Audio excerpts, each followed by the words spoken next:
साथियों सभी का संकल्प कोचिंग क्लासेस के ऑनलाइन यूट्यूब चैनल पर मैं रघुवीर सिद्धू आपका स्वागत और अभिनंदन करता हूं। साइंस के कंटेंट के साथ मैं आपके सामने अवेलेबल होता रहूंगा और बेस्ट से बेस्ट कंटेंट लाने की मैं पूरी कोशिश करूंगा। अभी रीट लेवल फर्स्ट और सेकंड की भर्तियां एक्सपेक्टेड बता रही है और जल्दी उनके लिए पूरा मैटर हम लोग इस चैनल के माध्यम से आपको फ्री ऑफ कॉस्ट अवेलेबल करवाने वाले हैं। तो वीडियो को आप लोग पूरा देखना और सेशन के अंदर बिल्कुल विथआउट एनी लोड एकदम उत्साह के साथ आप वीडियो को पूरा देखते रहना और साथ में कॉपी पेन पेपर जो भी है उसको लेकर के आप बैठे वीडियो को आप लोग अच्छे से अटेंड करें और विथआउट एनी लेट चलते अपन कंटेंट की तरफ। पिछला एक वीडियो हमने अपलोड किया था रक्त परिसंचरण का भाग 1 और उस भाग 1 के अंदर हमने मानव शरीर के अंदर रक्त के संगठन के ऊपर एक नॉर्मल सी चर्चा की थी, उसका इंट्रोडक्शन था। और आज की क्लास के अंदर अपन जो मैटर लेकर के आ रहे हैं, मैं जो मैटर लेकर के आ रहा हूँ उसके अंदर रक्त के अंदर भी कुछ नई नई थिंग्स मैं आप लोगों के सामने इंट्रोड्यूस कर रहा हूँ जो परीक्षाओं के अंदर बहुत अच्छे से पूछी जाती है। तो चलते हैं, अपन बात करेंगे मानव के रक्त के ऊपर। साथियों, मानव के रक्त से संबंधित परीक्षाओं में जो प्रश्न पूछे जाते हैं उन परीक्षाओं में प्रश्न में सबसे पहला प्रश्न पूछा जाता है कि रक्त खुद है क्या। तो पिछली क्लास में भी मैंने इसको बताने का प्रयास किया था, वापस मैं यहाँ पे रिपीट कर रहा कि मानव का जो रक्त है वो तरल संयोजी ऊतक है। तरल संयोजी ऊतक है। मानव का रक्त तरल संयोजी ऊतक है, तरल है, लिक्विड है, बॉडी के सभी पार्ट्स को बीच में कनेक्ट करने का काम करता है और टिश्यू है, ऊतक है। ऊतक क्यों है? क्योंकि ये कोशिकाओं का पूरा समूह है। तो मानव का रक्त तरल संयोजी ऊतक है। सेकंड पॉइंट इसी में पूछा जाता है कि मानव के रक्त का पीएच मान कितना होता है। तो साथियों मैं यहाँ पे आपको बता देता हूँ कि मानव रक्त का जो पीएच मान है, पीएच जो वैल्यू रहती है वो मानव के रक्त की पीएच वैल्यू रहती है 7.4। ये परीक्षा में बहुत बार पूछा जाता है, बहुत इंपॉर्टेंट पॉइंट है। रक्त का पीएच मान 7.4 होता है। साथियों परीक्षा के अंदर इस वैल्यू के साथ में एक पॉइंट और पूछती है कि इसका मीडियम कैसा होता है, माध्यम कैसा होता है। तो रक्त की पीएच वैल्यू 7.4 है लेकिन इसका माध्यम होता है हल्का क्षारीय। हल्का क्षारीय माध्यम होता है। मानव रक्त का पीएच मान 7.4 और इसका माध्यम हल्का क्षारीय माध्यम होता है। तो हल्का क्षारीय माध्यम होता है, हल्के क्षारीय माध्यम में ये पाया जाता है। नेक्स्ट पॉइंट पे अगर बात करें तो मानव रक्त की श्यानता पूछी जाती है, इसकी विस्कोसिटी कितनी होती है, श्यानता पूछी जाती है। मानव रक्त की श्यानता, विस्कोसिटी, मानव रक्त की श्यानता कितनी है या फिर विस्कोसिटी कितनी है। साथियों ये पॉइंट और भी इंपॉर्टेंट है। मानव रक्त की जो श्यानता है, ऊपर देखिए अपन ने रक्त का पीएच मान लिखा है, पीएच मान तो 7.4 होता है लेकिन रक्त की जो श्यानता है जस्ट उस आंकड़े को थोड़ा सा उल्टा कर दो, 4 आगे कर दो और 7 पीछे कर दो। तो मानव रक्त की श्यानता 4.7 होती है और ये पानी से 5 गुना पतला होता है। पानी से 5 गुना पतला, पानी से 5 गुना पतला होता है। मानव का रक्त पानी से 5 गुना पतला है, श्यानता इसकी 4.7 है और पीएच मान 7.4 है और रक्त तरल संयोजी ऊतक है। अभी तक 3 ही पॉइंट हुए हैं, क्लियर हो चुके हैं। नेक्स्ट अपन बात करते हैं मानव की रक्त की उत्पत्ति कहां से होती है। मानव रक्त की उत्पत्ति, मानव रक्त की उत्पत्ति,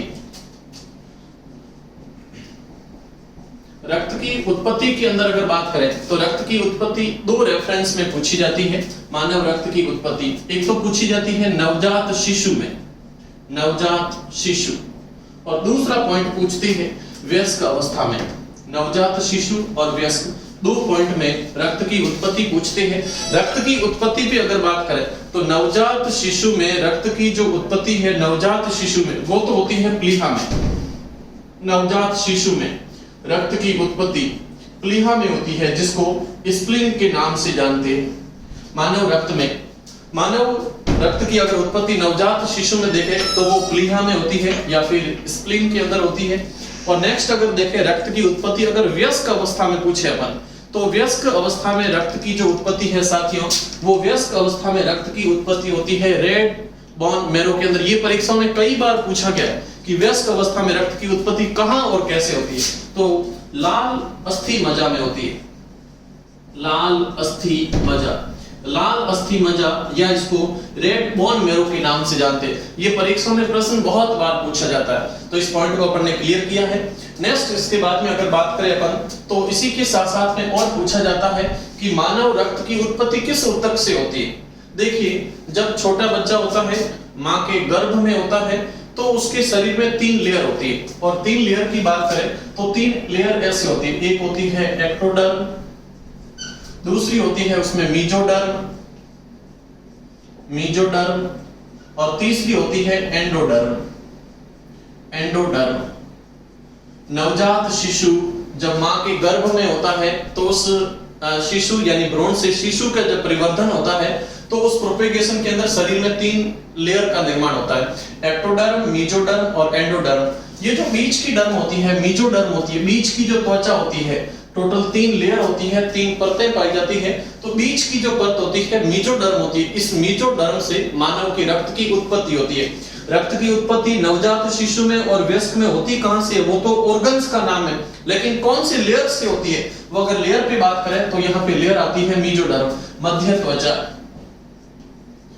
त्वचा या मध्य स्तर। इस मध्य स्तर से रक्त की उत्पत्ति होती है। ये बहुत फैक्चुअल चीज है, परीक्षा में बहुत पूछा जाता है, इस पॉइंट्स पे थोड़ा सा गौर करना आप लोग। तो मीजोडर्म से, मध्य स्तर से रक्त की उत्पत्ति होती है। रक्त की उत्पत्ति भ्रूण की किस स्तर से होती है, ऐसा करके पूछा जाता है, तो इस पॉइंट्स को थोड़ा सा आप लोग ध्यान में रखना।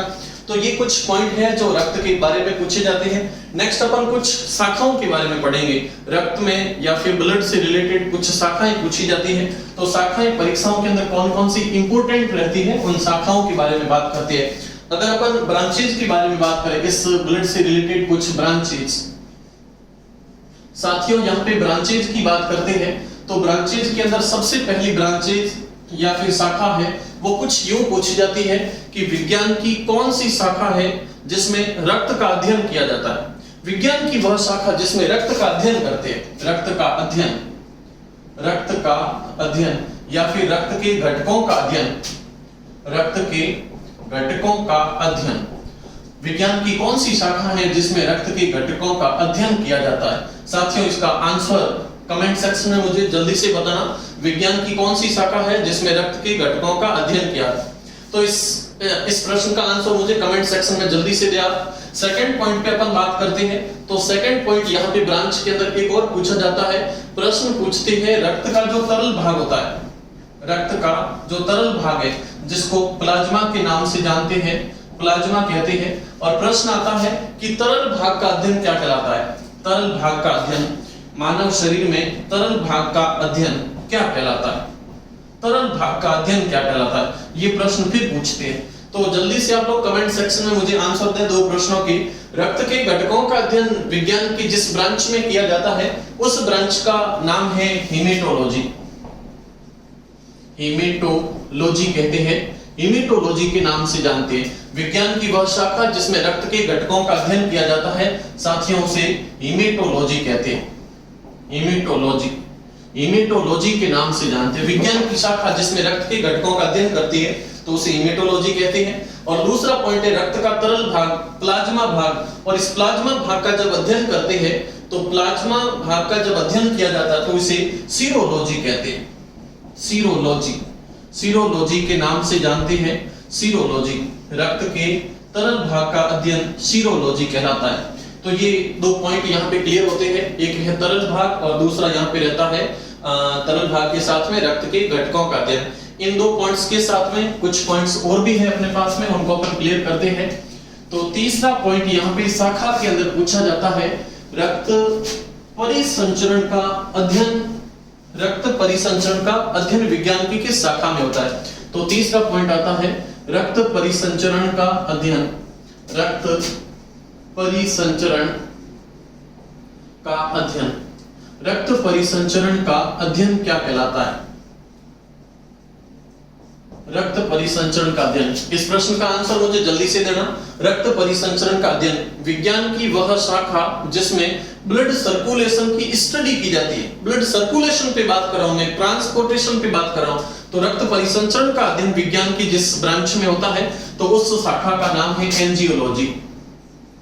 एंजियोलॉजी के नाम से जानते हैं। रक्त परिसंचरण का अध्ययन जो होता है उस शाखा का नाम है एंजियोलॉजी। एंजियोलॉजी के नाम से जानते हैं एंजियोलॉजी, विज्ञान की वह शाखा जिसमें परिसंचरण का अध्ययन किया जाता है तो उसे एंजियोलॉजी कहते हैं। और इसी के अंदर स्टूडेंट्स साथियों देखिए, इसी में चौथा पॉइंट और पूछा जाता है कि रक्त परिसंचरण का अध्ययन तो एंजियोलॉजी कहलाता है, लेकिन परिसंचरण की खोज सबसे पहले किसने की थी? इस परिसंचरण की खोज, परिसंचरण की खोज, परिसंचरण की खोज सबसे पहले किसने की थी? ये प्रश्न फिर पूछा जाता है। रक्त परिसंचरण की खोज सबसे पहले की थी विद्वान जिसका नाम है विलियम वुंट नहीं है, विलियम वुंट साइकोलॉजी के अंदर आते हैं, जिन्होंने सबसे पहले मनोविज्ञान की शाखा की स्थापना की थी। तो वो लैब की शाखा का नाम आता है, लेकिन यहाँ पे नाम आता है विलियम हॉर्वे, साइंटिस्ट है विलियम हॉर्वे। और विलियम हॉर्वे नामक वैज्ञानिक ने सबसे पहले रक्त परिसंचरण की खोज की थी। तो इस प्रकार से ये कुछ पॉइंट रहते हैं। इन पॉइंट्स के बाद में नेक्स्ट अपन बात करने वाले हैं परिसंचरण से संबंधित रक्त के कुछ कार्यों के बारे में। मानव शरीर में रक्त के क्या क्या कार्य रहते हैं, तो रक्त के कार्यों के ऊपर चलते हैं। आप लोग इस क्लास को बहुत अच्छे से एंजॉय करते रहे। अगर इस चैनल के ऊपर नए हैं तो एक सब्सक्राइब तो बढ़ता ही है, और सब्सक्राइब के साथ साथ में क्लास को आप लोग ज्यादा से ज्यादा लाइक करें, शेयर करें, और उसके साथ में कमेंट करके बताएं कि क्लास में आगामी नेक्स्ट जो मटेरियल है वो क्या लेकर के आए, और क्लास का मैटर उसके ऊपर आप लोग जरूर कमेंट करके हमें वापस उत्साहित करने की कोशिश करें। तो नेक्स्ट अपन बात करते हैं वर्क ऑफ ब्लड। मानव शरीर में रक्त के क्या क्या कार्य रहते हैं, तो वर्क ऑफ ब्लड, रक्त के कार्य क्या क्या रहते हैं। साथियों रक्त के कार्यों पे अगर बात करें तो सबसे पहला कार्य है पोषक पदार्थों का परिवहन। पोषक पदार्थों का परिवहन, मानव शरीर में पोषक पदार्थ जितने भी हैं उन पोषक पदार्थों का परिवहन, ट्रांसपोर्टेशन, वो पूरा का पूरा रक्त के माध्यम से होता है। और पोषक पदार्थों का जो परिवहन पॉइंट आया, इसी के अंदर एक पॉइंट और पूछा जाता है। प्रश्न आता है एसिमिलेशन किसे कहते हैं। इसी में पॉइंट आता है एसिमिलेशन। एसिमिलेशन जिसको हिंदी में शब्द देते हैं स्वांगीकरण क्या है, किसे कहते हैं, तो इसी पॉइंट से क्लियर होता है कि मानव शरीर में जब भोजन का पूरा डाइजेशन हो जाता है, पाचन हो जाता है, तो पाचन के बाद में पोषक तत्वों को रक्त के माध्यम से एक स्थान से दूसरे स्थान पर पूरा का पूरा ट्रांसपोर्टेशन किया जाता है, उनका परिवहन किया जाता है। और रक्त का जब परिवहन होता है तो रक्त के परिवहन के साथ में पोषक पदार्थों का परिवहन होता है, और पोषक पदार्थों का जब परिवहन होता है तो उन पदार्थों के परिवहन की प्रक्रिया को स्वांगीकरण कहते हैं, या इसे एसिमिलेशन कहते हैं। सेकंड पॉइंट आता है रक्त के कार्यों के अंदर, सेकंड पॉइंट रक्त के कार्यों में आता है ऑक्सीजन या फिर गैसों का परिवहन। गैसों का परिवहन रक्त के माध्यम से होता है, गैसों का परिवहन। और गैसों के परिवहन के अंदर नाम आता है ऑक्सीजन का। इस ऑक्सीजन का परिवहन करने के लिए श्वसन वर्णक पाया जाता है हीमोग्लोबिन। साथियों यहाँ पे प्रश्न फिर क्रिएट होता है, मानव शरीर में श्वसन वर्णक का नाम क्या है, तो हीमोग्लोबिन मानव शरीर में श्वसन वर्णक है। मानव शरीर में श्वसन वर्णक बाइलिंगुअल के अंदर इसको कहते हैं रेस्पिरेटरी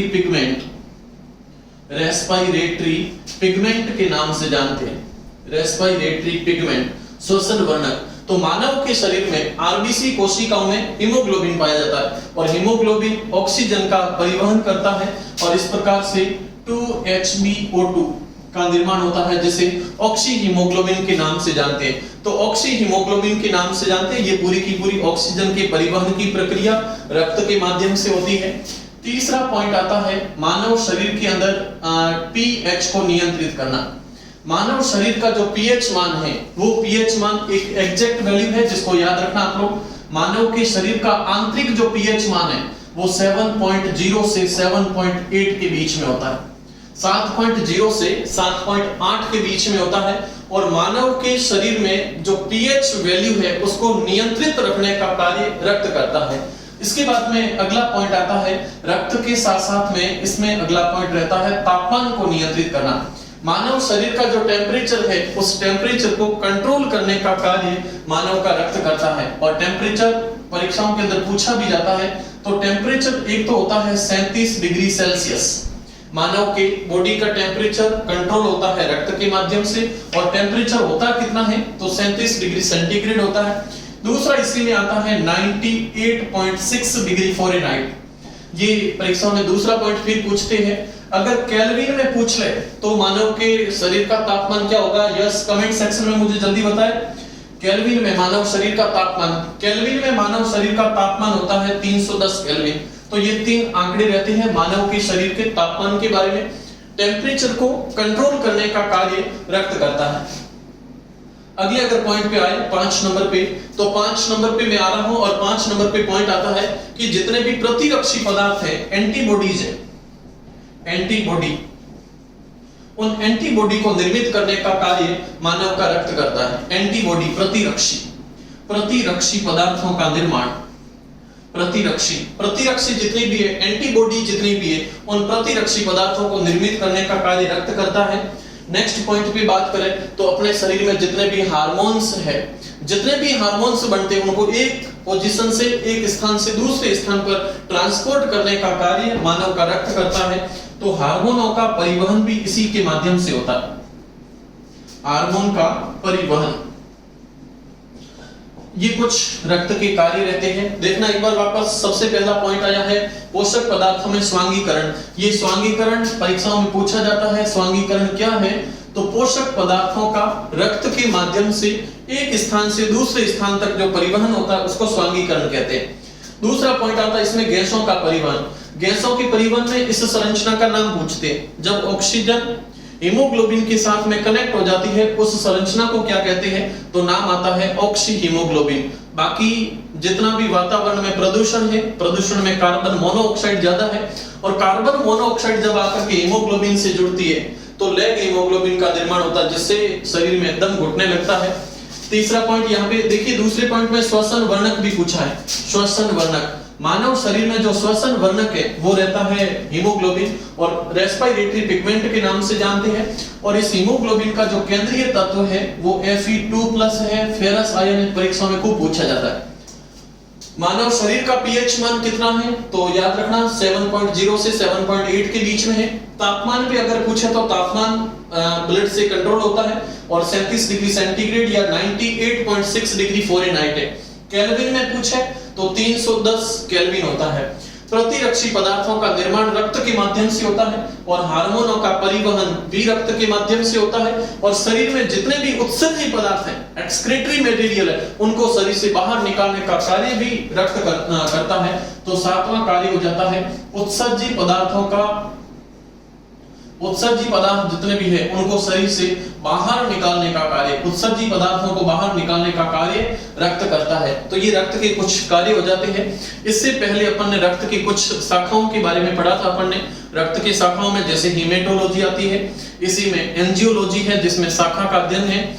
उसके साथ में शरीर में सबसे पहले रक्त परिसंचरण का जो अध्ययन किया था वो अध्ययन सबसे पहले किया था विलियम हार्वे ने।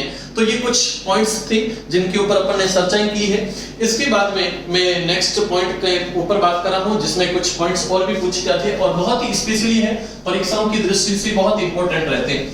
तो नेक्स्ट बात करते हैं अपन रक्त के घटकों के ऊपर, और रक्त के घटकों में किस प्रकार से इसका क्लासिफिकेशन रहता है, रक्त के अंदर कौन कौन से घटक पाए जाते हैं, उन चीजों के ऊपर बात करते हैं। एक मैं प्रश्न आप लोगों से अभी करना चाहूंगा। प्रश्न ये है कि हेमेटोक्रीट क्या होता है? हेमेटोक्रीट प्रश्न है, हेमेटोक्रीट क्या होता है? हेमेटोक्रीट है क्या? प्रश्न है आपके सामने, हेमेटोक्रीट क्या है? तो इस कमेंट सेक्शन में मुझे इसका आंसर दे फटाफट कि हेमेटोक्रीट क्या होता है। साथियों बात करते हैं अपन रक्त के ऊपर, और रक्त के ऊपर जब बात करते हैं तो रक्त का क्लासिफिकेशन किया जाता है। क्लासिफिकेशन कहते हैं, अच्छा एक प्रश्न में पहले भी आप लोगों के सामने रूबरू कर चुका हूं कि रक्त की उत्पत्ति किस स्तर से होती है। रक्त की उत्पत्ति कहां से होती है मैं पहले भी बता चुका हूं। 3 स्तर होते हैं टोटल, एक्टोडर्म, मेसोडर्म और एंडोडर्म, 3 स्तर होते हैं। और रक्त की उत्पत्ति कहां से होती है उसको थोड़ा सा देखना। तो रक्त की उत्पत्ति होती है मेसोडर्म से, पहले भी मैं क्लियर कर चुका हूं। रक्त की उत्पत्ति मेसोडर्म से होती है। मेसोडर्म, रक्त की उत्पत्ति मेसोडर्म से होती है। और रक्त के अंदर अगर घटकों पे बात करें अपन, तो रक्त के घटकों के अंदर बात करें तो रक्त दो प्रकार के घटक रखता है। एक तो होता है रक्त के अंदर तरल भाग और दूसरा होता है रक्त में ठोस भाग। रक्त में जो तरल भाग होता है साथियों, उस तरल भाग को प्लाज्मा के नाम से जानते हैं। रक्त में तरल भाग को प्लाज्मा कहते हैं। और इस प्लाज्मा के अंदर कुछ विशेष प्रोटीन पाए जाते हैं। प्रोटीन कौन कौन से होते हैं कमेंट सेक्शन में मुझे जल्दी से बता। रक्त के तरल भाग में प्लाज्मा है और प्लाज्मा में कौन से प्रोटीन विशेष रूप से पाए जाते हैं। इधर की तरफ देखिए ठोस भाग है, और रक्त में जो ठोस भाग होता है वो पूरी की पूरी रक्त की कणिकाएं पाई जाती है। ठोस भाग में रक्त की कणिकाएं मिलती है। और साथियों संपूर्ण रक्त में ठोस जो भाग है, जो कणिकाएं रहती है, वो संपूर्ण रक्त में 45% होती है। और इधर की तरफ अगर तरल भाग है, प्लाज्मा है, तो प्लाज्मा ज्यादा है, लिक्विड ज्यादा है, और लिक्विड होता है टोटल 55%। संपूर्ण रक्त में तरल भाग 55% है, जबकि कणिकाएं 45% पाई जाती है। अगले पॉइंट पे बात करें तो मानव के शरीर में कणिकाएं 3 प्रकार की होती है। कणिकाएं 3 प्रकार की है, और कणिकाओं के अंदर नाम देखें तो एक रहता है आरबीसी, दूसरी कणिका है डब्ल्यूबीसी, और तीसरी कणिका है प्लेटलेट्स। इस प्रकार से 3 कणिकाएं रहती है, और इनका परीक्षाओं में विशेष नाम पूछा जाता है, स्पेशल नाम पूछा जाता है। अगर आरबीसी पे बात करें तो आरबीसी का विशेष नाम होता है इरिथ्रोसाइट। आरबीसी का विशेष नाम इरिथ्रोसाइट है। डब्ल्यूबीसी का विशेष नाम रहता है साथियों ल्यूकोसाइट। ये डब्ल्यूबीसी का विशेष नाम है। और प्लेटलेट्स पे बात करें तो प्लेटलेट्स का विशेष नाम रहता है थ्रोम्बोसाइट। प्लेटलेट्स का विशेष नाम है थ्रोम्बोसाइट। तो ये रक्त के अंदर कणिकाएं रहती है 3 प्रकार की। इधर की तरफ प्लाज्मा में बात करें तो प्लाज्मा में पहले भी आपसे पूछ चुका हूं कि इसमें कौन सा विशेष प्रोटीन पाया जाता है। अगर विशेष प्रोटीन का जिक्र करें तो इसमें विशेष प्रोटीन पाया जाता है फाइब्रिनोजन। विशेष प्रोटीन इसमें फाइब्रिनोजन पाया जाता है, जो शरीर में रक्त के थके कहीं पे चोट लगती है तो वहां पे ब्लड की जो क्लोटिंग होती है उसमें हेल्प करने का कार्य फाइब्रिनोजन करता है। तो ये एक रक्त का छोटा सा वर्गीकरण था, और रक्त के वर्गीकरण में अब मैं आपका प्रश्न क्लियर कर रहा हूं हेमेटोक्रिट क्या होता है। देखिए मैं यहां से क्लासिफिकेशन कर चुका हूं रक्त को 2 भागों में, ठोस और तरल में। जो ठोस भाग है, इस ठोस भाग में रक्त की कणिकाएं हैं, और कणिकाएं टोटल पाई जाती हैं 45%। और यहीं पे आपका आंसर मिलता है रक्त कणिकाओं की जो प्रतिशत मात्रा है, उस प्रतिशत मात्रा को साथियों हेमेटोक्रिट के नाम से जानते हैं। रक्त कणिकाओं की जो प्रतिशत मात्रा है, इस प्रतिशत मात्रा को हेमेटोक्रिट कहते हैं। रक्त कणिकाओं की प्रतिशत मात्रा हेमेटोक्रिट कहलाती है। तो ये आपका प्रश्न यहाँ पे क्लियर हो चुका है। नेक्स्ट बात करते हैं अपन एक रक्त की कणिका के ऊपर। पिछली क्लास में मैंने कुछ नॉर्मल इंट्रोडक्शन दिया था रक्त कणिकाओं के बारे में। आज अपन फुल स्टडी करेंगे कि आरबीसी, डब्ल्यूबीसी और प्लेटलेट्स क्या है, कैसे वर्क करती है, क्या क्या इनके कार्य रहते हैं।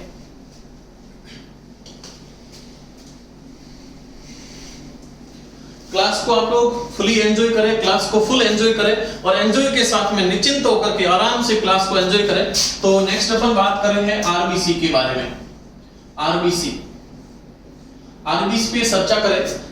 पहला पॉइंट यहीं पे आता है कि आरबीसी का विशेष नाम क्या है। तो अगर आरबीसी के विशेष नाम पे बात करें तो आरबीसी का विशेष नाम आता है इरिथ्रोसाइट। आरबीसी को इरिथ्रोसाइट के नाम से जानते हैं, ये इसका विशेष नाम रहता है। आरबीसी का विशेष नाम है इरिथ्रोसाइट। अब कुछ पॉइंट इसके रेस्पेक्ट में रहते हैं कि आरबीसी क्या क्या है, कैसे कैसे है, क्या काम करती है। तो आरबीसी का सबसे पहला कार्य है गैसों का परिवहन। सबसे पहला कार्य गैसों का परिवहन करना। गैसों का परिवहन, आरबीसी का सबसे पहला काम है गैसों का परिवहन। और गैसों का परिवहन करने के लिए मानव के शरीर में एक श्वसन वर्णक पाया जाता है। श्वसन वर्णक, रेस्पिरेटरी पिगमेंट पाया जाता है, श्वसन वर्णक पाया जाता है। और श्वसन वर्णक कौन सा होता है, ये परीक्षाओं में फिर पूछा जाता है। मानव के शरीर में जो श्वसन वर्णक है उसका नाम है हीमोग्लोबिन। मानव शरीर में श्वसन वर्णक हीमोग्लोबिन पाया जाता है। श्वसन वर्णक पाया जाता है हीमोग्लोबिन। और इस हीमोग्लोबिन का जो केंद्रीय तत्व है, इसका केंद्रीय तत्व है या केंद्रीय इसका जो घटक है, उस केंद्रीय घटक का नाम है, मानव शरीर में जो हीमोग्लोबिन है उसके केंद्रीय घटक का नाम, यस केंद्रीय घटक Fe2+ होता है, Fe2+, या इसको फेरस आयन के नाम से जानते हैं, फेरस आयन। फेरस आयन होता है, Fe2+ होता है, 3+ नहीं होता, फेरिक नहीं होता, फेरस आयन पाया जाता है। तो श्वसन वर्ण के हीमोग्लोबिन, और इसी हीमोग्लोबिन पे फिर एक फैक्ट पूछा जाता है कि एक आरबीसी में केंद्रक नहीं होता है, लेकिन केंद्रक नहीं होने के कारण उसमें हीमोग्लोबिन बहुत ज्यादा संख्या में पाए जाते हैं। तो इस आरबीसी में केंद्रक अनुपस्थित होता है, केंद्रक एब्सेंट होता है, इसलिए लिखते हैं -NT, केंद्रक अनुपस्थित होता है। तो आरबीसी में केंद्रक अनुपस्थित है। और फिर बात करें तो इस केंद्रक अनुपस्थित है लेकिन इसमें हीमोग्लोबिन पाया जाता है, हीमोग्लोबिन Hb, हीमोग्लोबिन। और हीमोग्लोबिन को मापने के लिए, मानव के शरीर में हीमोग्लोबिन की मात्रा कितनी है उसको मापने के लिए जो मीटर काम में लेते हैं उसे हीमोमीटर के नाम से जानते हैं। तो Hb हीमोमीटर है, हीमोमीटर से हीमोग्लोबिन की मात्रा को मापते हैं। और एक आरबीसी में जो हीमोग्लोबिन रहता है उसकी संख्या कितनी होती है, संख्या पे अगर बात करें तो एक आरबीसी में इसकी संख्या रहती है 26.4 करोड़ के लगभग। आपको आंकड़ा जानकर के बहुत आश्चर्य हो रहा है कि ये संख्या क्या पॉसिबल है? राइट में पॉसिबल है, क्योंकि अंदर जब केंद्रक नहीं होता है तो बहुत बड़ा स्पेस हीमोग्लोबिन वहां पे कवर कर लेते हैं। तो एक आरबीसी के अंदर हीमोग्लोबिन की जो संख्या है वो 26.4 करोड़ अणुओं के लगभग रहती है। नेक्स्ट बात करते हैं तो इसके आकार पे चलते हैं। आकार, अगर आकार पे बात करें तो आरबीसी का जो आकार होता है वो उभय अवतल प्रकार का होता है, उभयवतल होता है। इंग्लिश में इसको बाइकॉनकेव कहते हैं, बाइकॉनकेव होता है। लेकिन यहाँ पे एक फैक्ट चीज और पूछी जाती है, धरती पर जितने भी मैमेलियल्स है, जितने भी स्तनधारी है, उन स्तनधारियों को छोड़ करके बाकी जितने भी जीव पाए जाते हैं उन सभी के आरबीसी का आकार उभय उत्तल प्रकार का होता है। और अपने शरीर में इसका आकार उभय अवतल है। बात में अलग अलग बोल रहा हूं, स्तनधारी जितने भी है, स्तनधारी जितने भी है उनका जो आरबीसी है वो है उभय अवतल प्रकार की, उभय अवतल प्रकार की है। और इसके बाद में अन्य जितने भी जीव है उनकी आरबीसी का आकार उभयोत्तल होता है, उभयोत्तल। तो दोनों शब्द अलग है, एक उभयोत्तल है, दूसरा उभय अवतल है। तो ये उभय अवतल है और ये उभय उत्तल है। तो अन्य जीवों के अंदर ये उभय उत्तल प्रकार की होती है और अपने शरीर में आरबीसी का आकार उभय अवतल प्रकार का होता है। देखिए मैंने यहाँ पे केंद्रक की बात की थी। मानव के शरीर में आरबीसी में केंद्रक अनुपस्थित होता है, लेकिन धरती पर दो ही जीव है, एक है ऊंट और दूसरा है लामा, जिनकी आरबीसी में केंद्रक उपस्थित होता है। तो ऊंट व लामा इन दोनों जीवों की आरबीसी में केंद्रक उपस्थित होता है, इन दोनों की आरबीसी में केंद्रक उपस्थित होता है। तो ऊंट और लामा की आरबीसी में केंद्रक उपस्थित होता है। और फिर बात करते हैं आकार के ऊपर। आकार पे अगर बात करें तो मानव शरीर के अंदर आरबीसी का जो आकार है वो तो उभयोत्तल है, प्लस उसकी संख्या पे अगर बात करें तो संख्या इसकी बहुत लार्ज संख्या पाई जाती है। मानव शरीर में आरबीसी की संख्या, अगर संख्या का आंकड़ा अपन देखें तो संख्या का आंकड़ा यहाँ पे कहता है कि संख्या एक घन या फिर 1 मिलीमीटर क्यूब में जो आरबीसी की संख्या मिलती है साथियों, वो मिलती है 50 लाख से 55 लाख तक इसकी संख्या मिलती है। एक घन मिलीमीटर में आरबीसी की संख्या 50 लाख से 55 लाख के करीबन मिलती है। बहुत बड़ी लार्ज स्केल पे इसकी संख्या मिलती है, 50 से 55 लाख के बीच में मिलती है। और इसके अगर जीवन काल पे बात करें, जीवन काल, आरबीसी का जीवन काल साथियों, इसका जीवन काल होता है 120 दिन, 120 दिन होता है। उत्पत्ति लाल अस्थि मज्जा में होती है और मृत्यु इसकी प्लीहा में होती है। तो ये कुछ फैक्ट्स चीजें हैं जो कि इससे रिलेटेड रहती है। अब मैं बात करता हूं कि सबसे छोटी आरबीसी किस में होती है और सबसे बड़ी आरबीसी किस में होती है। तो आप लोगों ने कुछ कंटेंट यहां से नोट कर लिया होगा। सबसे छोटी और बड़ी आरबीसी के बारे में बात करते हैं तो आरबीसी सजीवों में जो पाई जाती है वो सबसे छोटी किस्में होती है और बड़ी किस्में होती है। तो आरबीसी का जो आकार है उसमें दो वेरिएशंस मिलते हैं, एक तो सबसे छोटी और दूसरा मिलता है सबसे बड़ी आरबीसी। सबसे छोटी और दूसरा मिलता है सबसे बड़ी। दो प्रकार की आरबीसी है, सबसे छोटी और बड़ी आरबीसी। अगर मैं सबसे छोटी आरबीसी की बात करूं तो सबसे छोटी आरबीसी पाई जाती है मैमेलिया में। मैमेलिया, अब कईयों के धर्म संकट आ रहा सा, ये मैमेलिया क्या है? तो धरती पर जितने भी स्तनधारी प्राणी पाए जाते हैं, स्तनधारी जिसमें स्तन होते हैं प्लस कान भी पाए जाते हैं, तो स्तनधारी प्राणी जितने भी हैं उनके शरीर की आरबीसी आकार में अपेक्षाकृत बहुत छोटी होती है। लेकिन धरती पर जितने भी एम्फीबियंस पाए जाते हैं, एम्फीबियंस, उन एम्फीबियंस जीवों के अंदर आरबीसी आकार में बहुत बड़ी होती है। आकार में औसतन बड़ी आरबीसी मिलती है एम्फीबियंस में और सबसे छोटी आरबीसी मिलती है मैमेलिया के अंदर। ये परीक्षा में एक ऐसा मतलब कंपैरिजन का क्वेश्चन पूछा जाता है, तो ये चीज भी यहाँ पे क्लियर होती है। नेक्स्ट अपन बात करने वाले हैं डब्ल्यूबीसी के ऊपर। डब्ल्यूबीसी के ऊपर बात करते हैं। कमेंट करके जल्दी बताना, मानव शरीर में श्वसन वर्णक क्या होता है? मानव शरीर में श्वसन वर्णक, अगर श्वसन वर्णक की बात करें तो यहाँ पे एक प्रश्न और पूछा जाता है जो परीक्षाओं की दृष्टि से इंपॉर्टेंट है, और प्रश्न आता है आर्थ्रोपोडा। आर्थ्रोपोडा, आर्थ्रोपोडा ये क्लासिफिकेशन जब होता है कोर्डेटा नॉन कोर्डेटा, तो नॉन कोर्डेटा में आर्थ्रोपोडा को शामिल करते हैं। और आर्थ्रोपोडा सजीवों के अंदर जो श्वसन वर्णक है वो साथियों श्वसन वर्णक आरबीसी में उपस्थित नहीं होता। आर्थ्रोपोडा सजीवों में श्वसन वर्णक, श्वसन वर्णक बहुत इंपॉर्टेंट पॉइंट है, इसको नोट डाउन करना। अपने शरीर में हीमोग्लोबिन आरबीसी में पाया जाता है, श्वसन वर्णक होता है, लेकिन आर्थ्रोपोडा के जीवों में श्वसन वर्णक के रूप में, श्वसन वर्णक के रूप में जो पदार्थ पाया जाता है उसका नाम है हीमोसाइनिन। हीमोसाइनिन, हीमोसाइनिन पाया जाता है। और साथियों ये हीमोसाइनिन जो श्वसन वर्णक है वो आरबीसी में उपस्थित नहीं होकर के प्लाज्मा में पाया जाता है। प्लाज्मा में परीक्षाओं में कई बार सिंपल क्वेश्चन पूछते हैं, प्रश्न पूछते हैं आर्थ्रोपोडा के जीवों में श्वसन वर्णक किस में पाया जाता है, तो वहां पे आरबीसी पे टिक मत करना क्योंकि अपने शरीर में आरबीसी में होता है, जबकि आर्थ्रोपोडा में ये प्लाज्मा में पाया जाता है। रक्त का जो तरल भाग है प्लाज्मा, उसमें श्वसन वर्णक पाया जाता है। श्वसन वर्णक का नाम है हीमोसाइनिन, और इस हीमोसाइनिन का कार्यक्रम अभी फिनिश नहीं हुआ।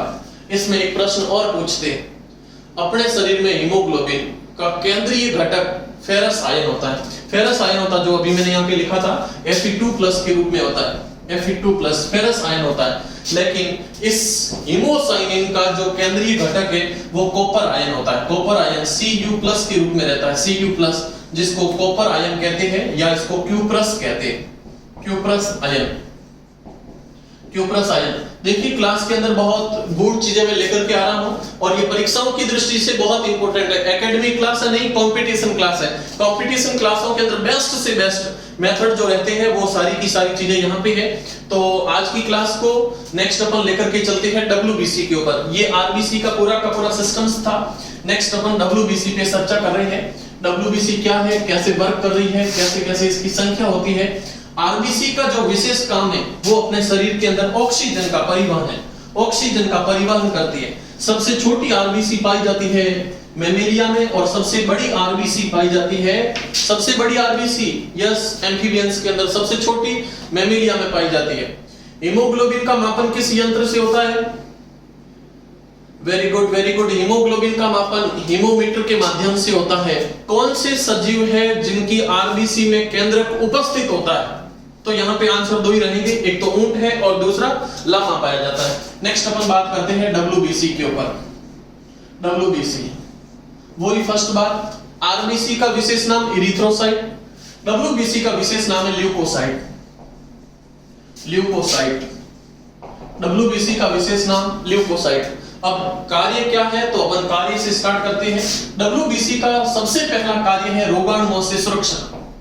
रोगाणुओं से सुरक्षा, रोगाणुओं को नष्ट करने का कार्य करती है।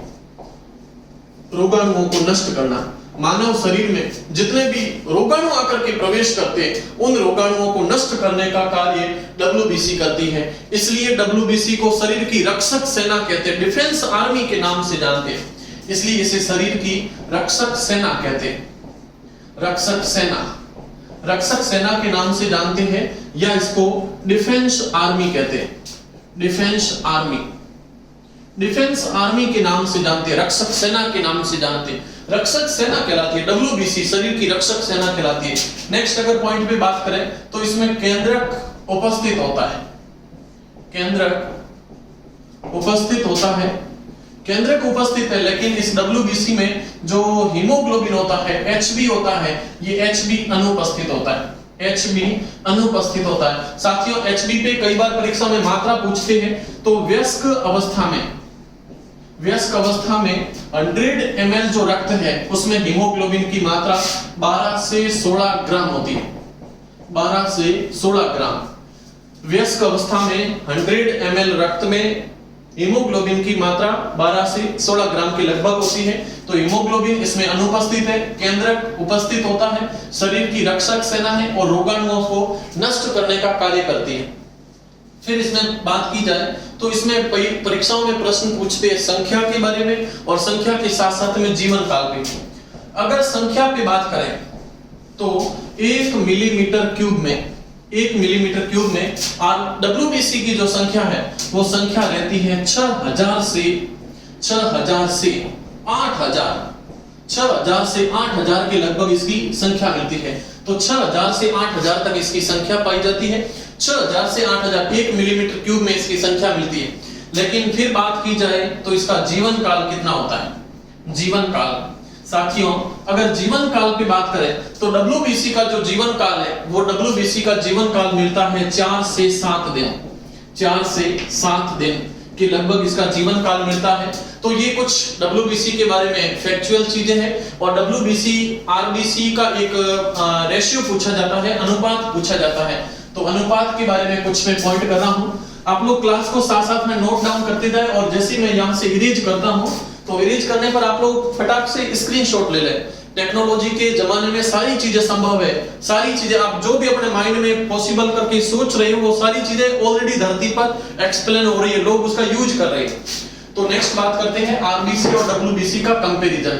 RBC और WBC अगर संख्या पे बात करें तो संख्या में 1 मिलीमीटर क्यूब में इनकी संख्या होती है 50 से 55 लाख, लेकिन यहाँ पे संख्या मिलती है 6000 से 8000, 6000 से 8000, इधर 50 से 55 लाख मिलती। नेक्स्ट अगर बात करें जीवन काल पे, लाइफ पीरियड, तो लाइफ पीरियड पे बात करें तो इसका जो जीवन काल है वो 120 डेज होता है, 120 दिन होता है। लेकिन WBC का जीवन काल ओनली 4 to 7 डेज होता है, 4 से 7 दिन तक होता है। और विशेष बात थी अपनी संख्याओं के अनुपात पे, तो जहां पे RBC की संख्या 600 होती है वहां WBC की संख्या मात्र 1 होती है। तो ये RBC और WBC का अनुपात विशेष रूप से पूछा जाता है, 600 अनुपात 1 में इसका अनुपात रहता है।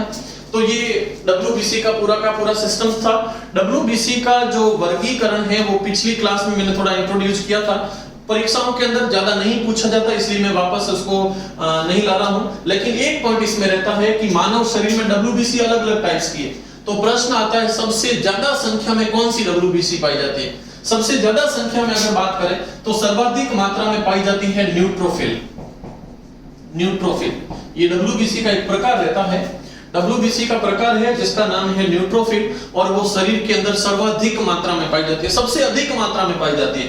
तो न्यूट्रोफिल सर्वाधिक मात्रा में पाई जाने वाली WBC है। अच्छा, इस WBC पे आई है तो 2 पॉइंट्स और मैं आपके सामने बता दूं। WBC की संख्या अगर शरीर में कम हो जाए या फिर ज्यादा हो जाए तो 2 रोग उत्पन्न हो जाते हैं, 2 रोग उत्पन्न हो जाते हैं। तो WBC से रिलेटेड अगर रोग पे बात करें तो यहाँ पे 2 रोग होते हैं। एक रोग का नाम है ल्यूकेमिया और दूसरे रोग का नाम है ल्यूकोपेनिया। ये 2 रोग है, यहाँ पे 2 रोग है, एक है ल्यूकेमिया और दूसरा है ल्यूकोपेनिया। WBC की संख्या से रिलेटेड 2 रोग है। अगर ल्यूकेमिया के बारे में बात करें तो मानव शरीर में जब WBC की संख्या बहुत ज्यादा बढ़ जाती है, संख्या में जब वृद्धि हो जाती है, संख्या बहुत ज्यादा इंक्रीज कर जाती है, तो संख्या में वृद्धि होने पर ल्यूकेमिया होता है और इस ल्यूकेमिया को रक्त कैंसर के नाम से भी जानते हैं। WBC की संख्या बढ़ जाती है, वृद्धि हो जाती है, तो इससे रक्त कैंसर हो जाता है, रक्त कैंसर, और रक्त कैंसर को ही ल्यूकेमिया के नाम से जानते हैं। ल्यूकेमिया यानी रक्त का कैंसर है। और दूसरा है ल्यूकोपेनिया। इस ल्यूकोपेनिया रोग के अंदर WBC की संख्या में कमी हो जाती है, WBC की संख्या में कमी हो जाती है, और WBC की संख्या में कमी हो जाती है तो उसे ल्यूकोपेनिया कहते हैं। संख्या में वृद्धि हो जाती है तो उसे ल्यूकेमिया के नाम से जानते हैं। तो ये कुछ पॉइंट्स था अपने यहाँ पे WBC के बारे में, और आज की क्लास को यहीं फिनिश करते हैं। मैं विदाई चाहता हूँ आपसे, आप लोगों का स्नेह प्यार यूं ही बना रहे, और सभी को बहुत बहुत धन्यवाद। आप लोगों ने क्लास को बहुत आराम से और एक एनर्जेटिक तरीके से देखा, और नेक्स्ट भी कंटेंट लेकर के आते रहेंगे। अगर आप इस चैनल के ऊपर नए हैं तो फ्री ऑफ कॉस्ट है, कुछ भी चार्ज नहीं लगेगा। सब्सक्राइब कर लो, एक कमेंट बनता है, कमेंट के साथ में लाइक भी करना, और क्लास को जितना हो सके इतना शेयर करना, और जिसको आप शेयर करोगे वो आपका गुण गाएगा कि भाई ने विदाउट एनी कॉस्ट मेरे को यहाँ पे क्लास को शेयर किया है। तो क्लास को लाइक शेयर सब्सक्राइब जरूर करें और कमेंट करके हमारा भी उत्साह वर्धन करें। तो thank you, wish you all the best, thank you.